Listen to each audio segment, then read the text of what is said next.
हाँ वही तो, भगवान भी फालतू के काम करवाता है तुमसे। हाँ हमें पहले ही पता था। तो पाप तुमने किया और पुण्य भगवान ने, कितना अन्याय कर रहे हैं भगवान। हाँ हे ईश्वर, तुम्हें पता नहीं था कि 21वीं सदी में ऐसे इंटेलिजेंट बॉय भी आएंगे? काहे को अपना अच्छाई तुम रख ली और बुराई उनके माथे मर दिए भाई। हम समझ गया, पूरा गेम समझ गया। हम कौन फिरकी ले रहा है? भगवान ने गलत किया तुम्हारे हिसाब से? नहीं, मतलब मैं ऐसा बोल रहा हूँ कि अच्छा होता है तो वो भी हमने किया, बुरा किया तो हमने किया। हाँ फिलहाल टोटल तुमने अच्छा ज्यादा किया कि बुरा? वो तो भगवान जाने। अरे तुम जानो, भगवान कहां जाने, किया तो तुमने है, तुम बताओ। जो कुछ भी है वो सब पहले से लिखा हुआ है, क्या ये सच है? यानी जो भगवान, ये सब भगवान की मर्जी होती है, जो कुछ भी होता है। कौन सी भगवान की मर्जी? यानी हम जो भी कर रहे हैं सब भगवान ने पहले से लिखा हुआ है। हाँ आगे वाला क्वेश्चन करो, इसका आंसर देंगे, आगे हाँ, पूछो तो फिर। यानी मतलब हम जो भी पाप करते हैं या पुण्य करते हैं उसका फल भी हमें मिलता है। ये तो हम कहाँ? पाप कर रहे हैं, वो तो भगवान की मर्जी है ना। तो हमें पाप क्यों मिल रहा है? वेरी नाइस, हमें पता था तुम वहीं पहुंचोगे, इसलिए हमने पहले क्वेश्चन का आंसर नहीं दिया, क्योंकि हम जानते थे तुम कहाँ के लिए निकले हो। ठीक है, ये कहाँ से समझा तुमने कि ये सब उन्हीं की मर्जी है, तो फिर पाप भी उन्हीं की मर्जी से होगा? मैंने सुना है, कई लोग बोलते हैं ये सब हुआ है सब भगवान की मर्जी, भगवान की मर्जी से हुआ है। अच्छा, कुछ अच्छा काम हुआ तो भगवान की मर्जी, सब भगवान ने करवाया। और बुरा हुआ तो फिर बोलते हैं तुमने किया है। अच्छा, ये गलत है। हाँ, ये फिर भगवान से अच्छे काम ही करवाते हैं। हाँ वही तो, भगवान भी फालतू के काम करवाता है तुमसे। हाँ हमें पहले ही पता था। अरे बामट हो गए वो मायक है, पैसन ते आयो है, ते पापा दक्षिणा ना दे देगो हमें इतनी, रुक जाने बाग मायक खराब है तो खामा का खर्चा बढ़ जाएगा, हम पे तो ही चुकवा है वो, और तू दक्षिणा दे के जाएगा। तो पाप तुमने किया और पुण्य भगवान ने, कितना अन्याय कर रहे हैं भगवान। हे ईश्वर, तुम्हें पता नहीं था कि 21वीं सदी में ऐसे इंटेलिजेंट बॉय भी आएंगे? काहे को अपना अच्छाई तुम रख ली और बुराई उनके माथे मर दिए भाई। भगवान ने गलत किया तुम्हारे हिसाब से? नहीं, मतलब मैं ऐसा बोल रहा हूँ कि अच्छा होता है तो वो भी हमने किया, बुरा किया तो हमने किया। हाँ फिलहाल टोटल तुमने अच्छा ज्यादा किया कि बुरा? वो तो भगवान जाने। अरे तुम जानो, भगवान कहां जाने, किया तो तुमने है, तुम बताओ। अच्छा ज्यादा किया कि बुरा ज्यादा किया, बताओ, फिर मैं बताऊंगा तुम्हें। अच्छा किया है? अच्छा किया। फिर काय को टेंशन ले रहा है? जब अच्छा ही ज्यादा किया है तो बुरा तो तेरा डिपार्टमेंट है नहीं, तू टेंशन क्यों ले रहा है? तो क्वेश्चन तो मन में आता है ना कि कि हम भगवान को श्रेय क्यों मिल रहा नहीं, है? ऐसा ये क्वेश्चन नहीं है मेन। तो मेन क्वेश्चन ये है कि जो हो रहा है वो सब पहले से लिखा हुआ है। आ जा, पाप पुण्य के अब बाद सुन ले, रुक जा, पक्की बात समझ ले, अगर मैं समझाऊंगा और तू समझ गया तो जीवन भर दोबारा ये क्वेश्चन नहीं लाएगा। बोलो हाँ? हाँ पक्का? पक्का। अब सुनो, आपका जन्म किस घर में होगा? आपकी 2 आंख होंगी कि 1 आंख होगी? तुम्हारा 1 हाथ होगा कि 2 हाथ होंगे? 1 पैर होगा या दोनों ही पैर नहीं होंगे? तुम कितने बुद्धिमान होगे? तुम स्वस्थ होगे कि अस्वस्थ होगे? तुम हैंडसम होगे कि थोड़े से डार्क भी होगे? ये सब तुम्हारे पूर्व जन्म के कर्मों पर निर्धारित होकर परमात्मा पहले ही लिख देता है, जिसे हम प्रारब्ध कहते हैं। क्या कहते हैं? प्रारब्ध। ध्यान से सुनना भी नहीं, ताली नहीं बजाइए। परमात्मा ने तुम्हारा प्रारब्ध लिख दिया। किस पे लिखा? पिछले कर्मों के हिसाब से लिख दिया। पिछले जन्मों में जो कर्म हुआ है हमारा, उसके हिसाब से परमात्मा ने प्रारब्ध लिखा कि इसको ऐसे ऐसे ऐसे ऐसे ऐसे ऐसे ऐसे ऐसे इस जगह पे भेज दो। ठीक? अब भगवान ने गीता में कहा कर्मण्यवाधिकारस्ते मा फलेषु कदाचन। अब भगवान ने यह कहा है कि तुम कर्म करने के लिए फ्री हो। रामायण में है हानि लाभ जीवन मरण यश अपयश विधि हाथ, 6 चीजें भगवान ने अपने हाथ में रखी हैं। कौन सी? हानि, लाभ, जीवन, मरण। कब जन्म होगा, कब मरोगे, भगवान डिसाइड करेंगे, लेकिन जन्म के बाद कैसे कर्म करोगे ये तुम डिसाइड करोगे, और उस कर्म का रिजल्ट क्या होगा, उसका फल क्या देना है, ये भगवान डिसाइड करेंगे। जैसे एक अपराधी ने चोरी करी, अब चोरी करी उसने अपनी मर्जी से, पुलिस वाले पकड़ के ले गए, कोर्ट में ले गए, कोर्ट वालों ने कहा कि भैया ये तो अपराधी है, इसको जेल में डालो। अब वो कह रहा है मैंने तो चोरी खुशी के लिए की थी, मैं अपनी खुशी के लिए, लेकिन सरकार की नजर में वो अपराध है तो अपराध है, तो जज कौन है? जज को निर्णय देने का अधिकार है, तुम्हें नहीं है। वैसे ही संसार का जज जो है वो परमात्मा है। तुम्हारे हाथ में कर्म करो, किसी को गाली दो या पूजा करो, थप्पड़ मारो या सेवा करो, हेल्प करो, तुम माँ बाप का अपमान करो या सम्मान करो, ये तुम्हारे हाथ में है। लेकिन अगर अपमान करोगे तो तुम्हें भी जीवन में अपमान का सामना करना पड़ेगा। अगर तुम सम्मान करोगे तुम्हें भी जीवन में कभी ना कभी वो सम्मान मिलेगा। तुम्हारे बच्चों के माध्यम से टिट फॉर टैट, अंग्रेजी में एक शब्द बोलते हैं। तुम्हें भगवान ने कर्म करने के लिए फ्री छोड़ा है, तुम कर्म कर सकते हो। और तुमने कर्म किया और उस जैसे तुमने बहुत अच्छा कर्म किया और उसके बाद तुम्हें बहुत अच्छा रिजल्ट मिल गया, तो रिजल्ट देना किसके हाथ में? भगवान के। किसके में? भगवान के। तो किसने अच्छा किया?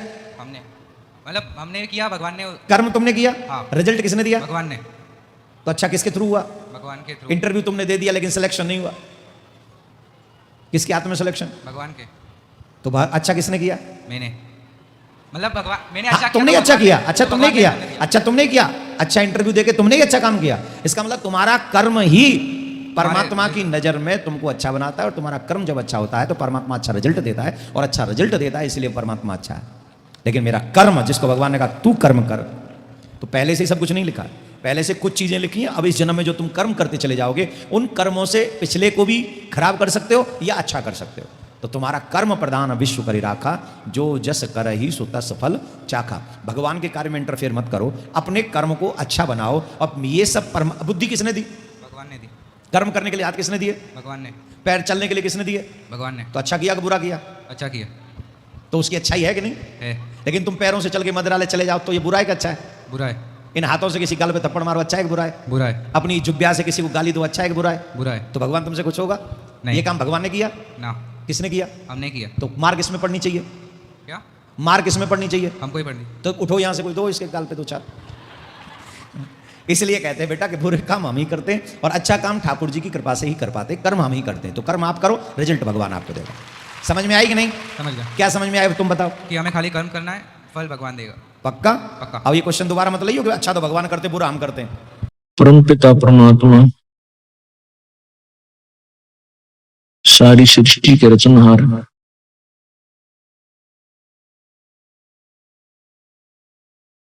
पूर्ण परमात्मा, पूर्ण ब्रह्म, कष्ट निवारक, संकट मोचन, अंगहारी, पाप नाशक, वो कबीर देव हैं, वो कबीर प्रभु है। ये वही परमेश्वर है जो बनारस में, काशी में 120 वर्ष तक एक जुलाहे की भूमिका करके अपने यथार्थ ज्ञान का, अपने विषय में वास्तविक जानकारी का प्रचार वो स्वयं कर गए। पुण्यात्माओं, आप सभी काल के जाल में फंसे हुए हो और इस काल भगवान ने आपको बिल्कुल ज्ञानहीन बना दिया है। इस काल भगवान ने अपने को केवल यहीं तक सीमित कर दिया है कि संतान उत्पत्ति कीजिए, उसके बाद इनकी परवरिश करो, फिर इनका विवाह कर दो और फिर आप बेशक मर जाओ। पुण्यात्माओं,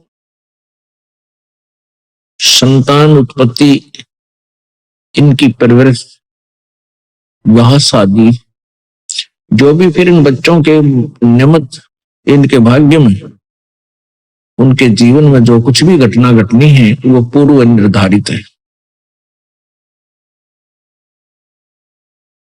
और हम सभी भी अपने प्रारब्ध को ही पूरा करने के लिए यहां आए हुए हैं। प्रारब्ध वो जीवन है, एक मानव जीवन या एक प्राणी जीवन है, जिसमें पूर्व जन्म के संस्कारों का ही आपको भोग प्राप्त होता है। उसको आप भक्ति ना करोगे तो भी भोग रहे हैं, और भक्ति करोगे तो भी आप उस प्रारब्ध को तो भोग ही रहे हो। जो आपके प्रारब्ध में है वो तो आपको मिलेगा ही मिलेगा।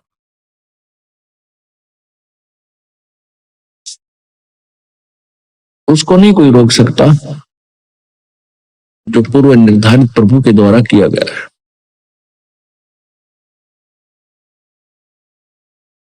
इसके साथ साथ हम परमात्मा की भक्ति साधना शुभ कर्म नहीं करते, ये हमारी भूल है। आज कोई दुखी है तो अपने पुण्य से, अपने पाप से, कोई सुखी है तो अपने पुण्य से। ये पुण्य और पाप कब हुए थे? पूर्व जन्म में, पूर्व जन्मों में पहले के जन्मों में जब आप कभी मनुष्य जीवन में थे, तो उन पुण्य और पापों का आपको अब भोग प्राप्त है। जिसके पुण्य अधिक हैं, उसी रेशो में, उसी अनुपात में उसके पुण्य अधिक प्रारब्ध में प्रवेश कर दिए गए, मिला दिए गए। जिनके पाप अधिक हैं, उनके पाप इस प्रारब्ध में अधिक मिला दिए गए हैं। आपके बहुत से पुण्य ऐसे हैं जो संचित हैं। संचित वो कर्म है जो जन्म जन्मांतर में आपने किए और वो इकट्ठे हुए आपके अकाउंट में बैलेंस है, शेष है। तो यहां दोनों ही कर्म भोगने पड़ते हैं। जब तक हम पूर्ण परमात्मा की सत्साधना परम सम से लेकर नहीं करते, तो पुण्य भी भोगने पड़ते हैं और पाप भी भोगने पड़ते हैं। और ये काल भगवान आपके प्रारब्ध को कैसे रचता है, आपके पुण्यों का एवरेज ले लेता है, रेशो लेता है, पापों की भी रेशो लेता है। दोनों को मिलाकर के आपका जीवन निर्धारित हो जाता है। जिनके पाप घने हैं वो दुखी घने, जिनके पुण्य अधिक हैं वो आज सुखी नजर आते हैं। उनके पास कार, कोठियां, संपत्ति, संतान अच्छी है। पुण्यात्मा, ये प्रारब्ध तो प्रत्येक प्राणी भोग ही जाता है, चाहे परमात्मा का नाम बिल्कुल भूलकर भी नहीं लेता। और ये भी कहते हैं कि हम भगवान को नहीं मानते, परमात्मा कहीं नहीं है, क्योंकि वो नास्तिक हो चुके हैं। नास्तिक वो प्राणी होते हैं जो जिनको कोई बचपन से ही ठीक मार्गदर्शन यानी आस्तिक परिवार नहीं मिलता, या कोई साधु संत उनको नहीं मिलते। जो बिल्कुल नास्तिक है, शराब पीते हैं, मांस खाते हैं, बकवाद गढ़ते हैं, और वो आजीवन सुखी नजर आते हैं, जो यहाँ का हम सुख मानते हैं, और मर भी आसानी से जाते हैं। उनकी मृत्यु भी विशेष कष्टदायक नहीं होती। और कुछ ऐसे भक्त भी होते हैं जो भक्ति भी कर रहे हैं किसी ना किसी इष्ट देव की, और वो दुखी भी हैं और भक्ति भी कर रहे हैं। अब जो दुखी है वो भक्ति इसलिए करते हैं कि हम सुखी हो जाएं, वो उनकी मजबूरी है। और लेकिन वो सुखी भी नहीं होती और दुखी भी होते रहते हैं, और फिर उनकी दुर्गति से मृत्यु भी होती है। ये उसका प्रारब्ध था। अब यहां समस्या आ जाती है कि जो व्यक्ति कॉमन होते हैं, न्यूट्रल होते हैं, वो ये कहते हैं भी उस व्यक्ति ने कभी भक्ति नहीं की, ना अच्छे काम किए, और सारी उम्र ठाठ करे, बढ़िया उसकी संपत्ति, संतान थी, खूब बरकत हुई इसके घर में, और मर भी आसानी से गया, उसको कोई जो ना परेशानी नहीं उठानी पड़ी, ना कहीं बड़ा सा कोई ज्यादा बीमार हुआ। और एक हम देखते हैं ये भक्त सारी उम्र इसने भक्ति भी की, मंदिरों में गया, मस्जिदों में गया, वहां धामों पर चक्कर लगाए, भक्ति भी करता रहा, गीता जी का पाठ करता था, और उसको कोई बरकत नहीं हुई, दूने दुख हुए। तो इससे जो न्यूट्रल व्यक्ति होते हैं वो बट नेचुरल नास्तिक हो जाते हैं। वो ये सोचते हैं बताइए भक्ति करा करता इसने करी को ना, ये ठाठ से रहा, इसकी दुर्गति हो रही, तो क्या दे रहा है इस भक्ति में, क्या रखा है इस भक्ति में। तो पुण्यात्मा, ये तो है कॉमन सोच, अपनी साधारण व्यक्ति की, अपने लेवल की, अपने स्तर का ज्ञान है, ये लोक वेद है।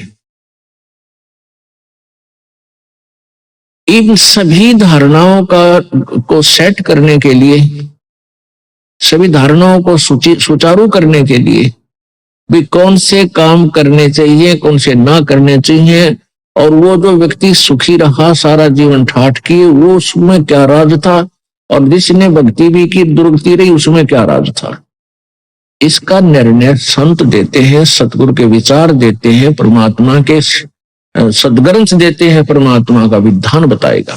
तो उसको हमने मानना चाहिए, उस पर आरूढ़ हो जाना चाहिए। फिर हम अपनी दंत कथाओं को आगे नहीं लाना चाहिए, उसमें वो आगे नहीं अड़ानी चाहिए।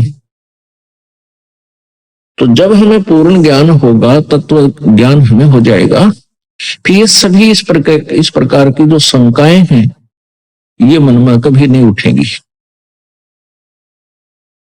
तो पुण्यात्माओं, प्रारब्ध तो प्रत्येक प्राणी अपना भोग ही रहा है और भोगता रहेगा। इसके साथ साथ हमने एक अति आवश्यक कार्य और करना चाहिए था जिसको हम नहीं कर पाए, कारण कुछ भी रहा। वो अति आवश्यक कार्य है परमात्मा परमेश्वर पूर्ण ब्रह्म की भक्ति, शास्त्र अनुकूल परम संत से लेकर की गुरु धारण बना करके, यानी पूर्ण संत। इन नकली संतों से, अधूरे जो कथित संत हैं, इनसे उपदेश लेने मात्र से भी लाभ कभी नहीं होगा। अब जैसे वो व्यक्ति भक्ति भी करता था दूसरा और एक नहीं करता था, एक वो सुखी भी रहा, दूसरा भक्ति करते करते भी दुखी रहा।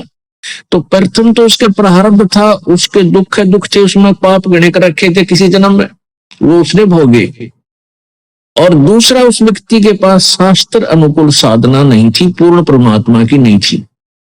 जब तक आप पूर्ण परमात्मा, पूर्ण ब्रह्म, सत्य पुरुष कबीर देव की, कबीर परमात्मा की भक्ति नहीं करोगे परम संत लेकर यथार्थ मंत्रों से, तब तक आप अपना प्रारब्ध तो भोगते रहोगे, जैसा किया वैसा कर्म भी भोगोगे। अन्य किसी भी देव की, किसी भी भगवान की आप जी पूजा करते हो, उससे आपके, ठीक है, पुण्य और भक्ति कर्म जो उस स्तर के हैं वो तो इंक्रीज हो जाएंगे, वो पुण्य तो बढ़ जाएंगे, लेकिन आपके गुड अकाउंट में लिख दिए भी जाएंगे। लेकिन आपके प्रारब्ध के कष्टों में, संकटों में कोई परिवर्तन नहीं कर सकते, नहीं हो सकता, क्योंकि वो प्रभु जिनकी आप साधना करते हो वो अंगहारी नहीं है, वो पापों के शत्रु नहीं है, वो बंदी छोड़ नहीं है, वो बमबारी नहीं है। इसलिए हमने उस परम पिता परमात्मा पूर्ण ब्रह्म की वो सत्य भक्ति करनी पड़ेगी, जिससे हमारे पाप भी नाश हो, प्रारब्ध में हमारे जो कष्ट लिखे हुए हैं उनको भी परमात्मा नाश करे। पुण्यात्माओं, परमात्मा की प्राप्ति भक्ति हम इसी उद्देश्य से करने लगते हैं कि प्रथम तो हम ये चाहते हैं कि भाई भगवान हमारा कल्याण करे, साधना भक्ति करने से हमारा कल्याण हो। कल्याण का क्या तात्पर्य है? कल्याण का अर्थ है कि हमें हर प्रत्येक, जैसे प्रत्येक दिशा में हम सुखी हों, ना कोई आपत्ति आवे, ना कोई कष्ट भोगना पड़े, और पूर्ण मोक्ष हो। कल्याण का अर्थ होता है कति छुटकारा हो जाए, हम बिल्कुल दुखों से दूर हो जाए, उसको कल्याण कहते हैं। अब कति छुटकारा क्या हो? कोई पाप, कोई दुख ना हो, और दुख तब तक बना रहेगा जब तक आपका जन्म मृत्यु है। तो कि यहां जब आपका प्रारब्ध बनकर आओगे तो पुण्य और पाप दोनों होंगे। उन पुण्य और पापों के साथ साथ आपको अन्य भी आपदाएं, प्राकृतिक आपदाओं का भी सामना करना पड़ता है। यहाँ अन्य प्राणी, जो हिंसक प्राणी हैं, वो भी आपको बाधा करते हैं, और दुष्ट प्रकार के व्यक्ति भी जो मनुष्य शरीर में आए हुए हो, नीच प्राणी, वो भी आपको तंग करने में कसर नहीं छोड़ते हैं। तो जब तक आप यहां से आते रहोगे, जन्मते मरते रहोगे, आप सुखी नहीं हो सकते। गीता जी अध्याय नंबर 18 के श्लोक नंबर 62 में कहा कि अर्जुन, तू सर्वभाव से उस परमेश्वर की शरण में जा जिसकी कृपा से तू परम शांति और शाश्वत स्थान अर्थात सनातन परम धाम को, यानी सत्य लोक को प्राप्त होगा। वहां जाने के बाद फिर कभी जन्म मृत्यु नहीं होगी। वहां जाने के बाद प्राणी कभी लौटकर संसार में नहीं आते। 15 में जाके 4थे श्लोक में स्पष्ट किया है। और इन तीन प्रभुओं के विषय में गीता जी अध्याय नंबर 15 के 16 और 17 श्लोक में स्पष्ट किया है। एक अक्षर पुरुष, एक अक्षर पुरुष, यानी एक ब्रह्म, एक पर ब्रह्म। और ये दोनों ही नासवान हैं। इनके लोगों के प्राणियों का भी सतुल शरीर नासवान ही है, और जीवात्मा सबकी वो तो अमर है ही, गधे की भी है, कुत्ते की भी है। फिर 17वें श्लोक में 15वें अध्याय की गीता जी ने कहा है कि उत्तम पुरुष है, पुरुष माने प्रभु, उत्तम पुरुष है तो अन्य परमात्मा इति उदाहरते हैं। और ये लोग तरनम आवी से विभर्ती आवे ईश्वर है, कति समझ कर दिया है कि जो उत्तम पुरुष, पुरुष माने प्रभु, उत्तम माने श्रेष्ठ, यानी सही भगवान तो इन ऊपर से और ही ऊपर वर्णित 16वें श्लोक में वर्णित भगवानों अक्षर पुरुष, क्षर पुरुष और अक्षर पुरुष से कोई और ही है, और वही परमात्मा इति उदाहरते उसको भगवान कहा जाता है। और वही लोक तरनम आविश्य विभर्ती, तीनों लोकों में प्रवेश करके सबका धारण पोषण करता है, वो अवय ईश्वर है। अवय माने अविनाशी, वो वास्तव में अविनाशी परमात्मा है। तो परमात्मा हमने उस परमात्मा की भक्ति करनी है, उसकी भक्ति करने से हम पाप जो हमारे प्रारब्ध में दुख है उनसे भी छुटकारा होगा। हमारे जो प्रारब्ध में दुख हैं उनसे भी हमारा छुटकारा होगा, क्योंकि मासा घटे न चल बध वेद न लिखे जो लेख, सच्चा सतगुरु मेट करे ऊपर मारे मेखे। कहते हैं मासा घटे न चल बध विद न लिखे जो लेख,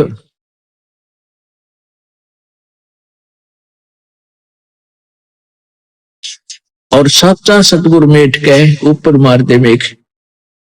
आपके प्रारब्ध में जो भी लिख दिया गया है, आपका जो मनुष्य जीवन आपको प्राप्त है, इसमें जो कुछ भी लिखा गया है इसमें कोई परिवर्तन नहीं हो सकता।